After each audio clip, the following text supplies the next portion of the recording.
Hello everyone, welcome to StraightA. Dawson here, back with another video here today, and we'll be going over the UFL Week 9, going into Week 10, finishing up the season basically for the UFL season. Before we get started, please remember to leave a like down below, subscribe to the channel if you haven't already, and comment any suggestions for future videos below. Let's get right into the video. Apologies if my voice is a little rough, been a little bit under the weather, morale has been a little low, moving and all that.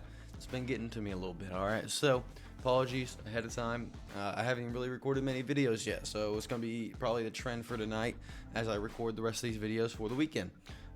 Anyway, but we're going to talk about the UFL season, look at the standings and all that. Pretty much, we got our game, Battlehawks at Brahmas.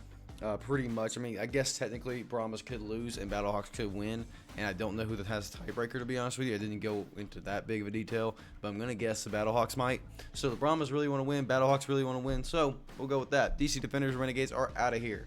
Stallions, I mean, pretty much again have solidified their game. Michigan Panthers at the Stallions for next week, but again, I think there's still a possibility for it to happen, but I do think the Stallions do have the tiebreaker, so it really doesn't matter in that case, so they might be resting up.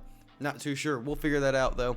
Well, I won't. But either way, there you go. That's kind of current standings of everything. So that's we already got our games involved. Renegades, Battlehawks. Again, Battlehawks. I don't really know how much they really cared this week. To be honest with you, it didn't seem like they cared too much. Renegades actually had an electric week and actually kept the momentum full time. Granted, the team that they were playing didn't really negate them from doing their game plan too much. So, pretty good game by the Renegades. While again, I don't know how much really the Battlehawks cared about this game. Defensive wise, pretty defensively light on both sides of the ball. 1-3 and 0-1. Pretty light for both these teams. Either way, entertaining game from the Renegades. Show them what they really do. They have one more game of the season, so we'll see how they gotta stack up there. Stallions versus the Brahmas. Actually, important game because now we realize the Stallions might not have the tiebreaker on because it's now tied here, so they're both 1-1, and so whoever wins or whoever has, I don't know what the next tiebreaker after that would be, points for, points against, I'm not too sure. But the Stallions just did not look good. This is one of the worst games all season. Meanwhile, the Brahmas were all over the place. I don't know. They did good, but mostly in the rushing attack. And even then, they were consistent, not really explosive, if that makes sense. They really didn't have any long runs from what I know. Receiving-wise, pretty much across the board there. Defensive-wise, though, Brahmas did do pretty well, 3-5. Granted, the Stallions also had 3-6, so I mean, it's a brutal game. Both teams just weren't bringing their full A game of what they normally are capable of. So we'll be curious to see if this stacks up, same in the playoffs. Panthers and Roughnecks. Again, actually a pretty entertaining game. But Roughnecks are, it's almost like they almost fall into themselves a whole lot. This whole game, it was theirs to lose, and they did. The Panthers eventually just overtook them. Because I believe, pretty much in the second half sometime, the Roughnecks actually just rocketed up. Panthers just came back and won, not by a lot, but the Roughnecks were looking really good, and the Panthers made them punish for it to celebrate too early. Either way, pretty good stats for both these teams. Nothing really too special to talk about either side of these, but Panthers consistent defense, while Roughnecks, you're rough around the edges.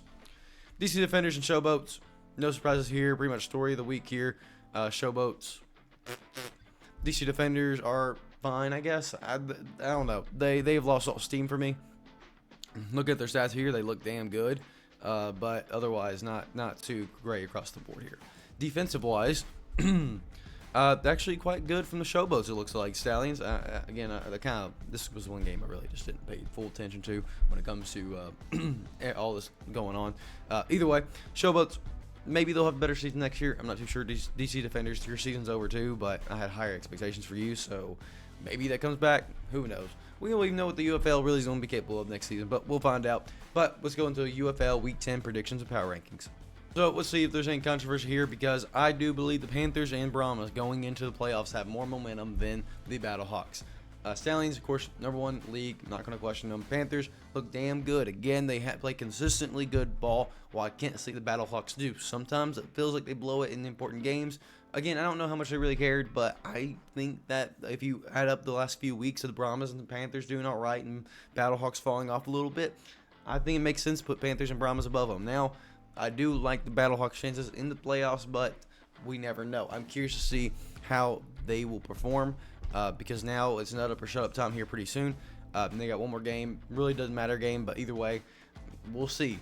Defenders, Renegades, Roughnecks, and Showboats, their order has never changed, so I'm not really going to worry about that one. Meanwhile, for the predictions, Week 10's a little weird. I took 2 upsets this week. I can tell you it's not the Stallions. I don't care what. If both these teams don't care about the game, I'm going to go with the Stallions to win, so whatever. I'm taking the Battlehawks still, which I think is technically an upset because of them not really caring about their thing. Because I think I saw FanDuel. Either way, I don't know if the Brahmas, how much the Brahmas care. I guess the Brahmas do care a lot because they're playing for that spot.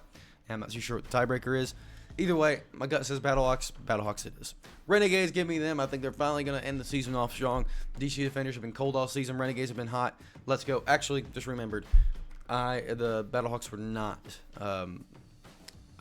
the underdogs. It was the Brahmas. So I guess maybe it doesn't matter still. Who knows? Then you got the Roughnecks and Showboats, and I'm giving it to the Showboats. I just feel like going off on a limb here. Maybe if the Showboats can be a team, maybe it's the Roughnecks. Let's go it. Let's be done. And I'm good to go. If you enjoyed the video, please leave a like down below. Subscribe to the channel if you haven't already. I'll see you guys later. See ya.